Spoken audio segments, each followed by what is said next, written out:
इस कार्यक्रम के मेहमान हैं बॉलीवुड और छोटे पर्दे की चर्चित अभिनेत्री पूजा दीक्षित, जो सोनी टीवी के मशहूर सीरियल मेरे साई में पिछले 4 सालों से रेहाना का किरदार प्ले कर रही हैं।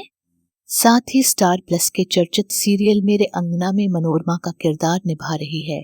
इन्होंने कई सारे बॉलीवुड मूवी में भी काम किया है, जैसे कि चक्रव्यूह, औसम मौसम, हिट स्टोरी, वन आदि। पूजा दीक्षित ने कई सारे एड फिल्मों में भी काम किया है, जिनमें कुछ नाम है स्वच्छ भारत अभियान, reserve bank of India, JCB cranes आदि। तो आइए रूबरू होते हैं पूजा दीक्षित से। नमस्कार, सोशल संदेश पे आप सभी का एक बार फिर से स्वागत है। आज की हमारी मेहमान हैं अभिनेत्री पूजा दीक्षित जी। इनका हम अपने कार्यक्रम में स्वागत करते हैं। और पूजा दीक्षित जी के परिचय में मैं इतना ही कहूंगा कि ये कमाल की अभिनेत्री हैं, कई सारे टीवी शोज और फिल्मों में अभिनय कर चुकी हैं। आज भी अनवरत वह सिलसिला जारी है और इसके बाद भी बहुत सारी तमाम बातें हैं जो इनके माध्यम से हम इन्हीं से जानने का प्रयास करेंगे। पूजा जी, आपका हम इस सोशल संदेश के प्लेटफॉर्म पे स्वागत करते हैं। नमस्कार। नमस्कार आप सभी को। एक्ट्रेस पूजा दीक्षित की तरफ से दीपावली की ढेर सारी शुभकामनाएं इन एडवांस। इस कार्यक्रम की शुरुआत में पूजा जी मैं आपसे जानना चाहता हूं कि आपने अभिनय का क्षेत्र क्यों चुना, अभिनेत्री आप क्यों बनी? अभिनय का क्षेत्र मैंने चुना नहीं, मैं कहा जाए तो एक आकस्मिक अभिनेत्री हूँ, मतलब अच्छा। एक्सीडेंटल अभिनेत्री क्योंकि मुझे डॉक्टर बनना था और जो मेरी हाइट पर्सनालिटी है, मुझे मिलिट्री, मुझे देश की सेवा, जो अपने सैनिक है, मुझे वो वाली डॉक्टर बनना था। अच्छा। तो हाँ, तो एनसीसी मैंने की है और राष्ट्रपति पे, रिपब्लिक डे परेड पे महाराष्ट्र की परेड कमांडेंट सिलेक्ट होके गई थी मैं साठे कॉलेज से। अरे वाह। तो हाँ जी, तो मुझे ये था कि मुझे देश की सेवा करनी है किसी भी रूप में। तो लेकिन इकलौती बेटी थी मैं, मामा के यहाँ से इकलौती, पापा के यहाँ से बुआ लोग को भी बेटियां नहीं हैं। तो ये था कि नहीं, ये कहीं नहीं जाएगी, मिलिट्री में जाएगी तो फिर क्या करेंगे। मम्मी ने बहुत, डैडी ने, सबने मना कर दिया। तो डॉक्टर बनने की इच्छा थी, फिर भी देश की सेवा करने की इच्छा थी। मल्टीटास्किंग करती थी कॉलेज में, ये नहीं पता था कि सारी एक्टिविटीज का जो प्रोग्राम्स होस्ट करना, स्पीचेस देना, सोशल सर्विस में अपना योगदान देना, तो मुझे नहीं पता था कि ये सब मिला के मुझे एक एक्टर बनाने वाला है। क्योंकि एक एक्टर को, एक कलाकार को, मैंने देखा जब मैं एक्टर बनी, सब कुछ आना चाहिए। You should know each and everything. पता नहीं कब आपको क्या किरदार प्ले करने मिले। और इस प्लेटफॉर्म पे मैं ईश्वर को धन्यवाद देती हूँ कि मुझे इस एक जीवन में कई सारे जीवन मैंने जिए, आगे भी मैं जीऊंगी अलग अलग किरदार के रूप में। Thank you. कई बार ऐसा होता है कि हम कुछ और सोचते हैं और क्या बोलते हैं, प्रारब्ध ने हमारे लिए कुछ और क्षेत्र चुन रखा होता है और प्रारब्ध की बातें वर्तमान में पता करना मुश्किल होती है थोड़ी सी।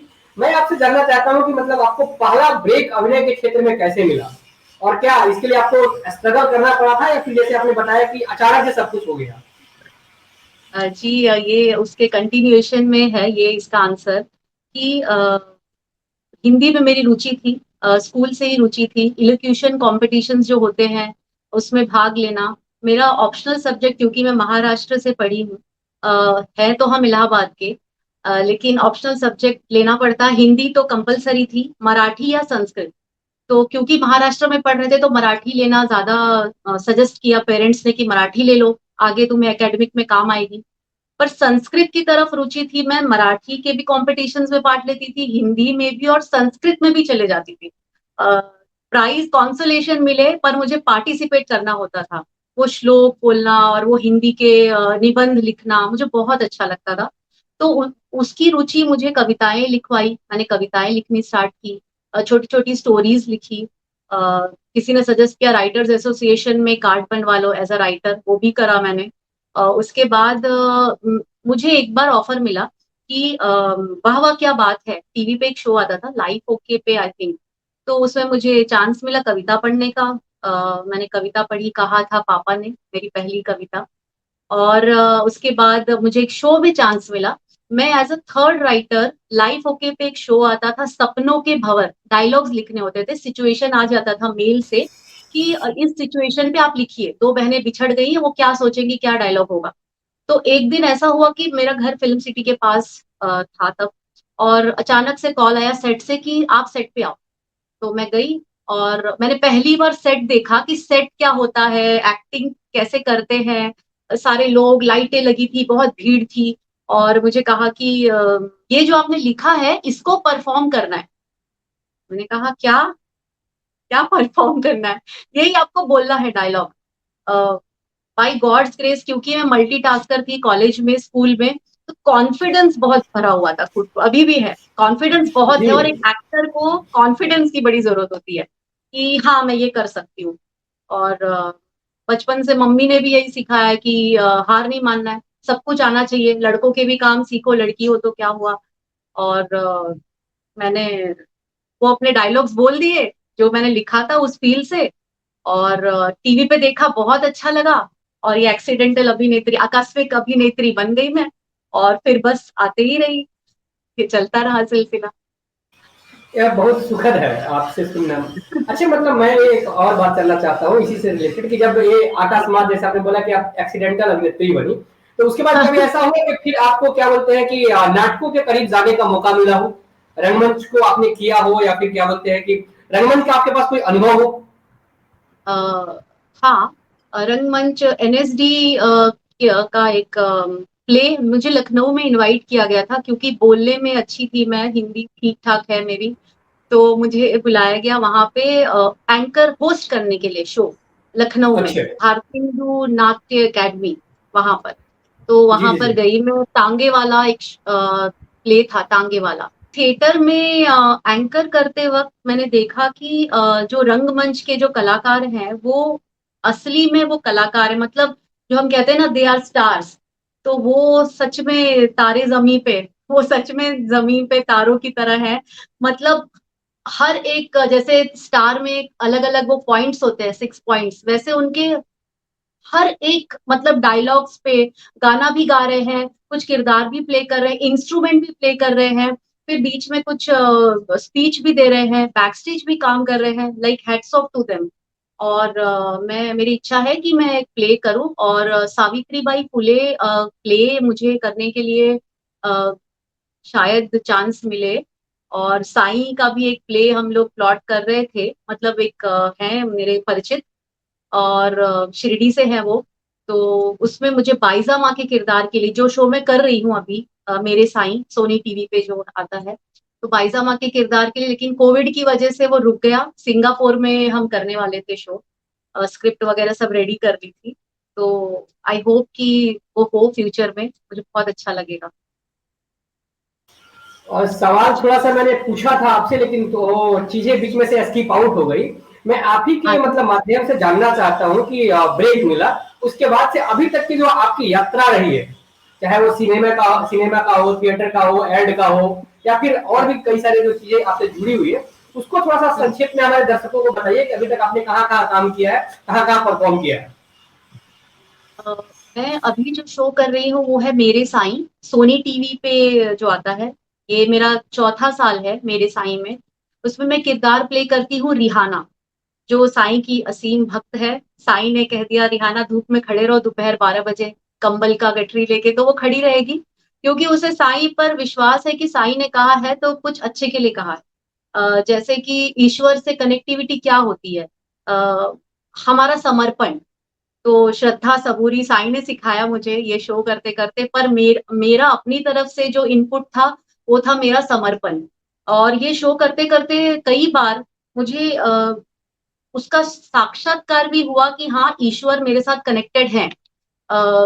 कुछ भी चीजें, कोई मुझे तबीयत खराब है या कोई टेंशन में मैं जा रही हूँ, शूट पे जब मैं पहुंचती थी तो मुझे उसके सवालों के जवाब मिल जाते थे, या वो मेरा प्रॉब्लम गायब हो जाता था। तो सीन के दौरान साई ने खिचड़ी बनाई, मैं बीमार थी, अभी महामारी का ट्रैक था रिहाना का, मुझे जी। साई ने पानी पिलाया, मैं ठीक हो गई।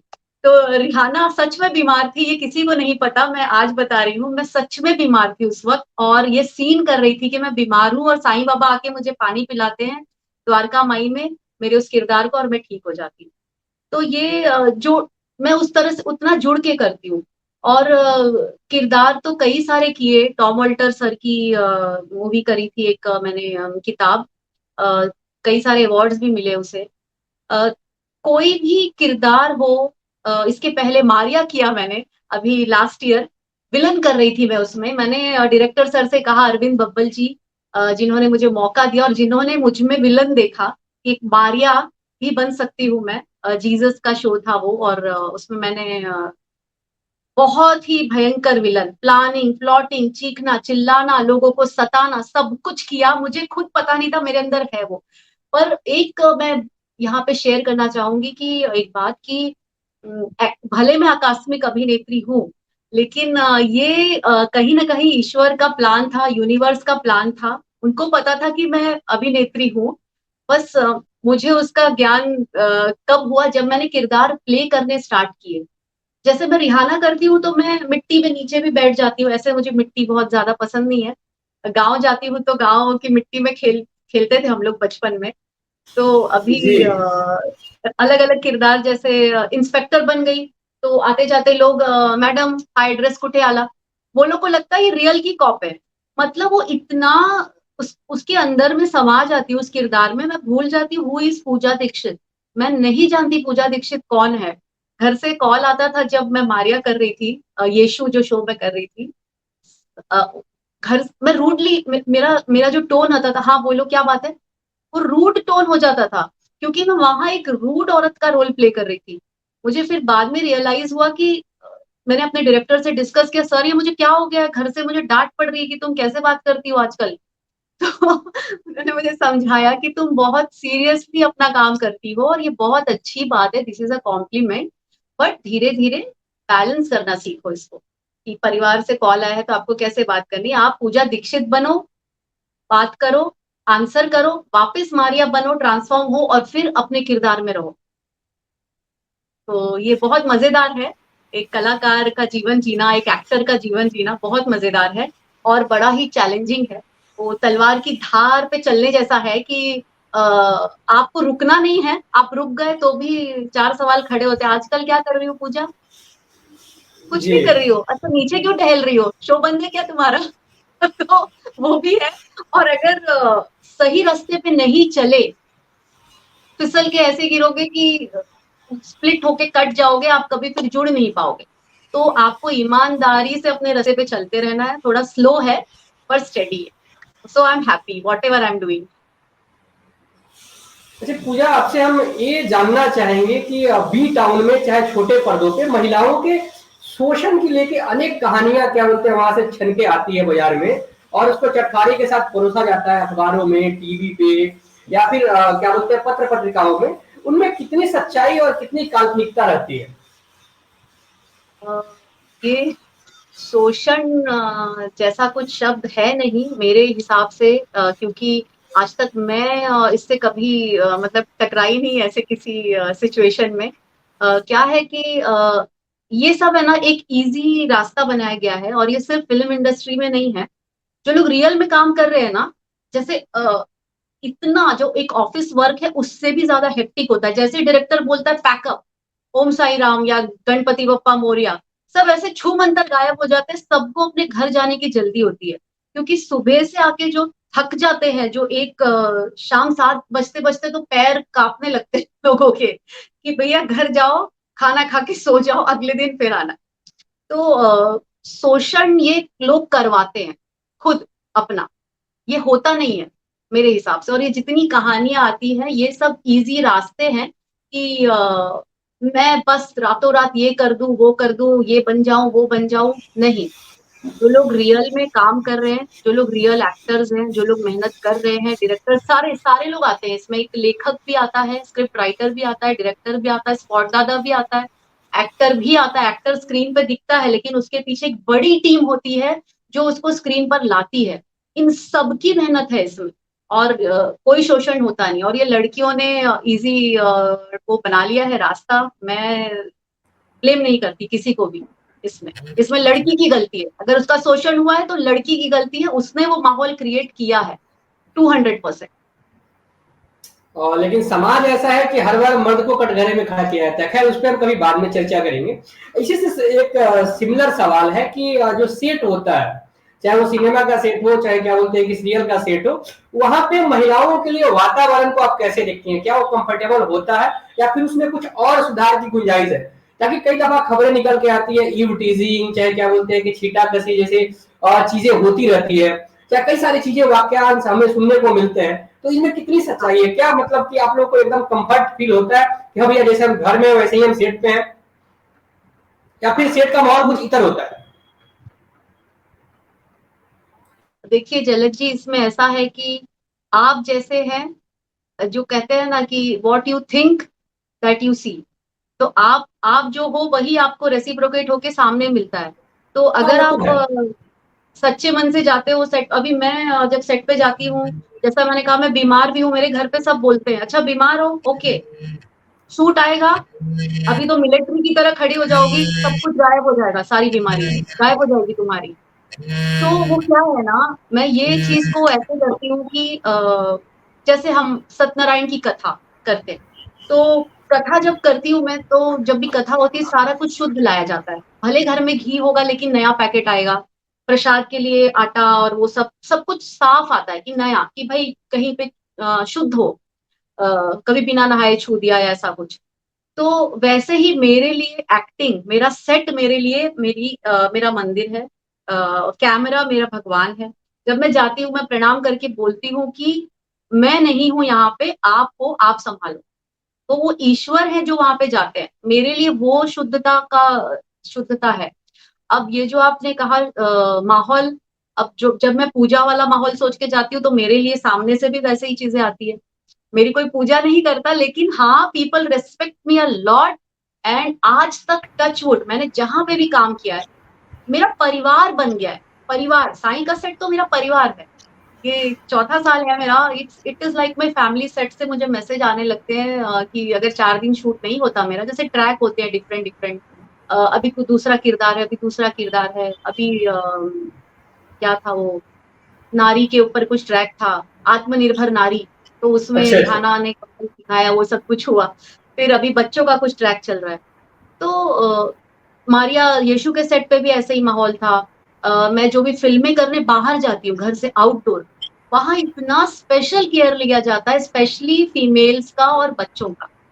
माहौल बिगाड़ना, मैंने जैसा पहले भी कहा, माहौल बनाना या बिगाड़ना ये सिर्फ और सिर्फ एक लड़की के हाथ में। वो क्या चाहती है, माहौल वो चाहे तो बिगाड़ दे, पूरा माहौल बिगाड़ देगी एक लड़की। जैसे एक सड़ा फल पूरा फल की टोकरी को खराब कर सकता है, ये ठीक वैसा ही है। अच्छा, एक कलाकार के तौर पे हरदम एक कंट्राडिक्शन होता है, चाहे एक बीच की रेखा खींची जाती है, बड़ा पर्दा और छोटा पर्दा। मैं जानना चाहता हूँ पूजा कि कलाकार क्या सोचता है? कलाकार के लिए छोटा पर्दा और बड़े पर्दे के मायने क्या होते हैं? दोनों के मायने अलग होते हैं या फिर कलाकार के लिए सिर्फ अपनी कला का प्रदर्शन महत्वपूर्ण है जिसको वो जी अ, रहा होता है? कला कलाकार के लिए कोई पर्दा नहीं होता, कलाकार के लिए पर्दा पर्दा होता है, बड़ा छोटा कुछ नहीं होता। कलाकार जो असली कलाकार है, अ, इसमें पर्दे से उसको मत आकिए कि ये बड़े पर्दे पे आया तो बड़ा कलाकार है, छोटे पर्दे पे आया तो छोटा कलाकार है। नहीं, मैं कलाकार आंकड़े कितना की बड़ा बात नहीं होता कर रहा हूँ, मैं कह रहा हूँ है। हाँ कलाकार क्या सोचता है। जैसे कि थिएटर के आर्टिस्ट होते हाँ हैं, हाँ हाँ, चाहे राइट राइट। सामान्य तरह से जो टोन बाहर फिल्टर होके आता है, छोटे पर्दे का कलाकार, बड़े पर्दे का कलाकार, तो वही कलाकार क्या कह रही हूँ, सोचता है इस पे? जी। यही तो आका जाता है कि ये बड़े पर्दे पे आ रहे हैं तो दे आर स्टार, और छोटे पे आ रहे हैं तो नहीं है। मैंने तो कई सारे बड़े पर्दे पे भी किए हैं, चक्रव्यूह में मैंने रिपोर्टर, छोटा छोटा किरदार मैंने बड़े पर्दे पे भी किया है, हेट स्टोरी जी। 1, चक्रव्यूह, किया है काम। लेकिन क्या है कि छोटा पर्दा एक माध्यम है डायरेक्ट कनेक्ट होने का पब्लिक से, कि अब जैसे मैं अपने बिल्डिंग में आती हूँ शूट करके, जब गाड़ी मेरी आती है तो सारे जो अंकल आंटियां होते हैं वो लोग रिपीट भी देखते हैं मेरे साइड, इवन बच्चे भी देखते हैं क्योंकि मैसेज ओरिएंटेड शो है। तो अरे आ गई पूजा, आ गई, अरे वाह आजा, बहुत अच्छा, आज वाला सीरियल में ये देखा वो देखा। बहुत अच्छा फील होता है कि अब मूवी एक बार आई थिएटर में, कुछ लोगों ने देखा कुछ ने नहीं देखा। और रही एक कलाकार की बात, कि हर एक कलाकार, जैसे एक छोटा बच्चा माँ से पूछता है कि मम्मा मैं बड़ा कब होऊंगा, तो एक कलाकार को भी बड़े पर्दे पे, छोटे पर्दे के कलाकार को बड़े पर्दे पे आना होता है। तो हर एक कलाकार सोचता है कि मैं भी स्टार बन जाऊं, लेकिन आज जी। के टाइम में ऐसा कुछ भी नहीं है। अमिताभ बच्चन, सदी के महानायक, वो कौन बनेगा करोड़पति छोटे पर्दे पे ही आ रहा है। और जब वो बड़े स्टार से, वो स्टोरी तो सबको पता है, जब वो बहुत कर्जे में आ गए थे, तो छोटे पर्दे ने ही उनको बचाया। कौन बनेगा करोड़पति ने उनको बचाया था। तो मेरे हिसाब से कलाकार बड़ा होता है, पर्दा बड़ा नहीं होता। एक कलाकार यही सोचता है। बहुत खूब, बहुत बढ़िया आपने कहा। तो मैं यह जानना चाहता हूँ कि क्या मतलब पूजा को हम आगे क्या बोलते हैं कि और किन किन प्रोजेक्ट में देखेंगे, चाहे वो छोटे पर्दे के हो या बड़े पर्दे के कार्यक्रम हो, या फिर जो अभी चल रहा है अभी कुछ दिन तक यही कंटिन्यू चलेगा? जो चल रहा है वो तो चल रहा है। साई करते करते मैंने बहुत कुछ किया। जैसे मैंने वो विलन भी किया, वो शो 6 महीना चला, अरविंद बब्बल जी का। मैंने जी। मूवी करी उपन्यास, जो कि एक अच्छा। एब्स्ट्रैक्ट सब्जेक्ट है। तो राहुल कुमार शुक्ला जी की मूवी है। अ, अभी उसका पोस्टर रिलीज हुआ, मैंने पोस्ट किया है अपने सोशल मीडिया पे, इंस्टाग्राम पे और एफबी पे। तो बहुत ही एब्स्ट्रैक्ट किरदार है उसमें, एब्स्ट्रैक्ट एक उपन्यास लेखक की कहानी। आप लोग, आपको अच्छी लगेगी जो क्योंकि आप भी लिखते हैं, तो बहुत अच्छी लगेगी इनफैक्ट। तो ये है, और एक और मेरी वेब सीरीज है लॉन्ग ड्राइव, ओके। जिसमें मैंने, फीमेल ओरिएंटेड है, वो लड़की ही हीरो है उसमें, और पूरी जर्नी एक बाइक पे कवर होती है, एक लड़का लड़की की कहानी। अ, मैं बहुत चूजी हूँ, बहुत सारे किरदार के लिए कॉल आता है, स्पेशली वेब सीरीज के लिए आता है, कि क्योंकि अभी उसी का जमाना है ओटीटी प्लेटफॉर्म का। जी। बट मैंने जैसे पहले कहा था, पहले क्वेश्चन में, कि हाइट पर्सनालिटी मेरी ऐसी है कि uh, बहुत ही या तो मिलिट्री वाले किरदार में जाता है, या बहुत ही सेंशियस किरदार में जाता है पर्सनालिटी के हिसाब से। तो मुझे कॉल्स आते हैं उसके लिए कि भाई ये सीन है और ये है, आपको करना है। नहीं, मैं बहुत सिलेक्टिव हूँ। मैं रिहाना बन के खुश हूँ। अब मेरे लाइफ जब आएगा कुछ performance oriented, I will definitely do it. I am waiting for it. और जो मेरे लिए है, रखा हुआ है यूनिवर्स में सिलेक्ट करके, वो मेरे पास आएगा। बहुत बढ़िया। मैं आपसे एक जानना चाहता हूँ कि पूजा की नजरों में महिला सशक्तिकरण क्या है? मतलब पूजा की दृष्टि से महिला सशक्तिकरण क्या है? महिला सशक्तिकरण, मेरे दो कहने का शब्द कॉन्टेक्स्ट में समझा दे रहा हूँ कि जी। मतलब क्या है ना कि आजादी के बाद, खासकर और इमरजेंसी के दौर के बाद, हम्म, महिलाओं को एक खास तरह से प्रोजेक्ट किया गया, क्या चाहे वो पर्दे की बात हम करें चाहे समाज में भी, और हम्म, महिला सशक्तिकरण और प्रगतिशीलता। तो हम्म, प्रगतिशीलता डायरेक्टली प्रोपोर्शनल टू अश्लीलता हो गया, और महिला सशक्तिकरण का मतलब एक अलग तरह का प्रोजेक्शन दिया गया कि जो महिलाएं और स्वतंत्र हैं, दारू पिएंगी, शराब मतलब क्या बोलते हैं सिगरेट के छल्ले उड़ाएंगी, उन्हीं को कहा जाएगा कि हाँ प्रगतिशील है, चाहे सो कॉल्ड प्रगतिशील क्या बोलते हैं कि लॉबी जो है उनका वो प्रतिनिधित्व करेंगी।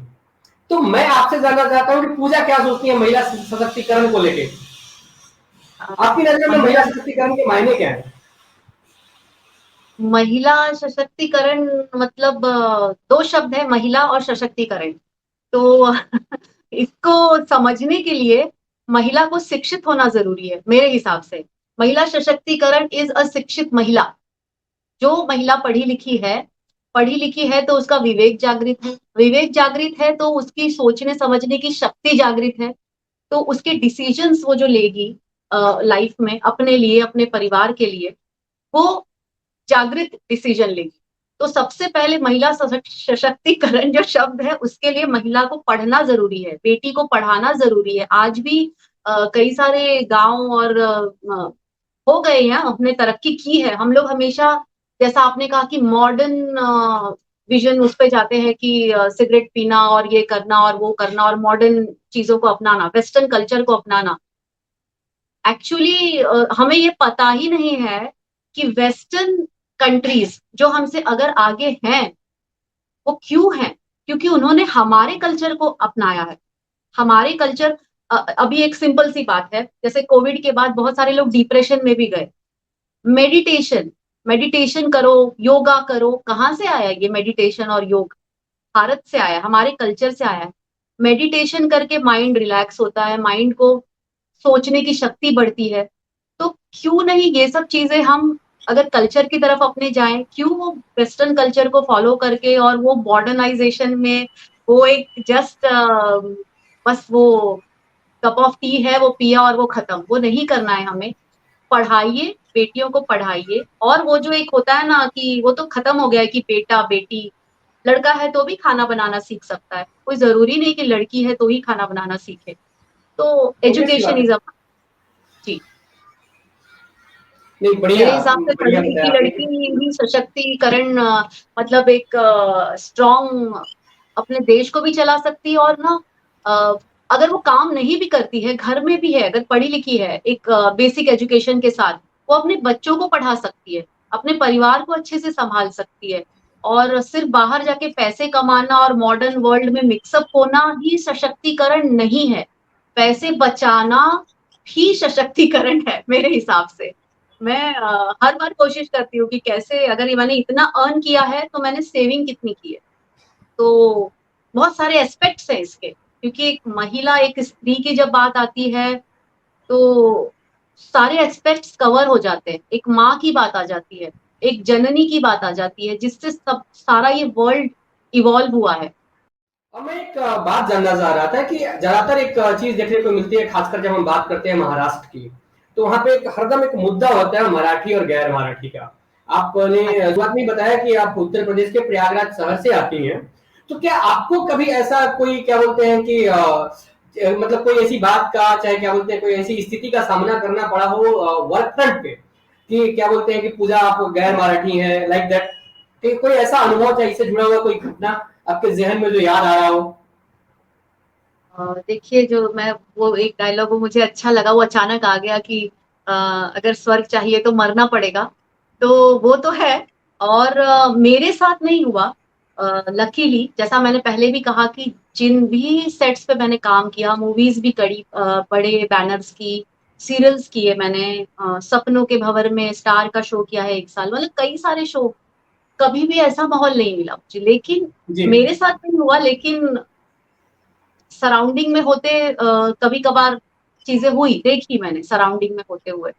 और जहां तक कि मैं और सराउंडिंग में होती हुई चीजें हुई उस पर मैं ज्यादा, ये मैं सुनने में आता है कि भाई हम तो बाहर से आए हैं, परदेसी है। तो थोड़ा सा ना एक अंदर से वो अ, दबा हुआ सा वो चीज देखा मैंने, जो सेट पे मैंने देखा कि नहीं भाई हम तो बाहर से आए हैं, वी आर नॉट यहाँ के, हम नहीं है, रहिवासी नहीं है। तो थोड़ा सा डर के और दब के रहो, ये चीज मैंने देखी है। बट मुझे ऐसा लगता है कि अगर आप मेहनत करते हो और कोई भी किसी को कमा के अपनी मेहनत की कमाई दूसरे के लिए तो कोई नहीं कमाता है। आप मेहनत जी। करते हो और वो आपके पास आता है, आपकी अर्निंग। तो आप क्यों दब के या डर के रहो, या कोई आपको दबा के डरा के नहीं रख सकता है। अगर आप अपनी मेहनत का खा रहे हो तो हेड हाई सर ऊंचा करके रहो। मुझे कोई कहता है हाँ तू भैया है, हाँ मैं कहती हूँ मैं भैया हूँ, प्राउडली कहती हूँ मैं हूँ भैया, and I feel proud of it. मुझे गर्व है इस बात का कि मैं भैया हूँ। होना भी भैया चाहिए। मतलब दूसरे को रिस्पेक्ट देना, भैया मतलब प्यार से, मतलब भाई बना लिया अपना। अगर मैं आज एमएलए हूं तो अगर मैंने आपको भैया कहा तो आप भी एमएलए के लेवल पे मैं आपको देखती हूँ। तो मैं आपको रिस्पेक्ट दे रही हूँ। ये इतनी प्यार वाली भाषा है, इतना प्यार वाला कल्चर है। तो अगर हम प्यार फैलाएंगे तो सामने से भी प्यार ही रिवर्ट मिलेगा। और लकीली मेरे साथ तो मतलब हाँ, ज्यादातर हमारे जो क्रू है वो महाराष्ट्रियन भी है, अभी साई के सेट पे तो मेजरली। बट बहुत ही फैमिली वाला एटमॉस्फेयर रहता है वहाँ पे। और जैसा कि मैंने कहा कि इसमें महिला सशक्तिकरण भी आता है, एजुकेशन भी आती है, जो आपने कहा कि औरतों के साथ क्या व्यवहार होता है। इसमें ना एक आदमी का बहुत बड़ा रोल होता है। एक आदमी अगर सेट पर है, चाहे वो डायरेक्टर है, स्पॉट वाले दादा है, या डायरेक्शन टीम में है, कॉस्ट्यूम टीम में है, वो कितने रिस्पेक्टफुली अपनी अ, महिला मतलब वर्कर सॉरी कलीग को किस तरह से वो ट्रीट करते सहकर्मी। हैं। आंख में उसका मतलब ये नहीं कि उसको नमस्ते करो आते जाते, आंख में कितनी रिस्पेक्ट है उसके लिए। एग्जैक्टली। ये बहुत बड़ा रोल प्ले करता है और बहुत कंफर्ट फील कराता है। तो मैं लकीली मैं इस जोन में हूँ। और आगे भी मुझे ऐसा लगता है कि जहाँ पे मैं जिस भी सेट पे रहूंगी ये रहेगा मेरे साथ। अच्छा, आप लोगों की ये बहुत ब्लेसिंग्स अच्छी अगर बात है कि आपने शुरू में ही एक बात बोली कि हम जैसा होते हैं हमारे आस-पास का वातावरण वैसा होता है। खैर इससे थोड़ा-सा नेक्स्ट लेवल पे हम जाना चाहेंगे। पूजा को हमने देखा है कि पूजा दीक्षित कविताएँ लिखती हैं, हिंदी कविताएँ। तो क्या हम आगे उम्मीद कर सकते हैं कि पूजा दीक्षित की हिंदी कविताओं की कोई कलेक्शन आएगी? बिल्कुल बिल्कुल आएगी। कविता कविता से ही मैंने शुरुआत करी है इस क्रिएटिव फील्ड में आने की। पंडित किरण मिश्र जी आज नहीं है हमारे बीच, कोविड से उनका निधन हुआ पिछले साल, और मुझे बेटी मानते थे। अ, और पहली जो मैंने कविता लिखी, कहा था पापा ने, अ, वो उन्होंने करेक्ट की थी, बोली थी तुम ले आओ मैं मात्रा करेक्ट करता हूँ, कि मीटर क्या है ये क्या है, उन्होंने मुझे सिखाया।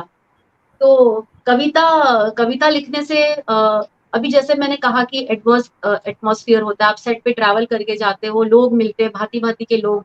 अभी कोविड में हम महाराष्ट्र के बाहर शूट कर रहे थे, जी। अनगांव, महाराष्ट्र के बाहर उमरगांव, और घर नहीं जा सकते, बायो बबल में शूट करना है।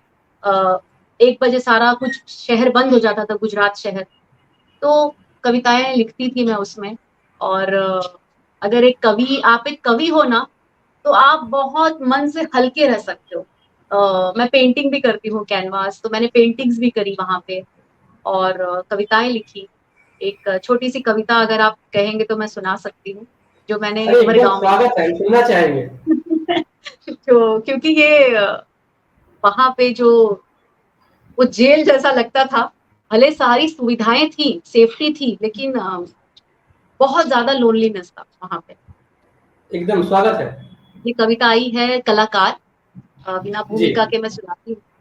हाँ मैं कलाकार हूँ, हाँ मैं कलाकार हूँ, हाँ मैं हंसता हर बार, हाँ मैं ताजा अखबार हूँ, हाँ मैं कलाकार, हाँ मुझसे ही मनोरंजन, हाँ मुझ पे ही प्रवचन, हाँ मैं कला का व्यापार हूँ, हाँ मैं कलाकार, हाँ मेरा जीवन है समर्पण, लेकिन मत झांको इसमें, ये नहीं है कोई दर्पण, मैं भी एक परिवार हूँ, हाँ मैं कलाकार, बहुत हाँ खूब। हृदय से उद्गार हूँ, हृदय से उद्गार हूँ, हाँ मैं कलाकार हूँ, हाँ खुद को मैं खोती हूँ, हाँ कभी कभी रोती हूँ, हाँ अपनी कला की यार हूँ, बाकी सबके लिए बेकार हूँ, हाँ मैं कलाकार हूँ, कभी कभी गले का हार हूँ, तो कभी बेरोजगार हूँ, लेकिन हंसती हंसाती हर बार हूँ, क्योंकि मैं कलाकार हूँ, मैं कलाकार। बहुत खूब।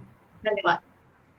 बहुत बहुत अच्छा लगा आपकी कविता और क्या बोलते हैं बहुत अच्छी तरीके से आपने इसको प्रेजेंट भी किया।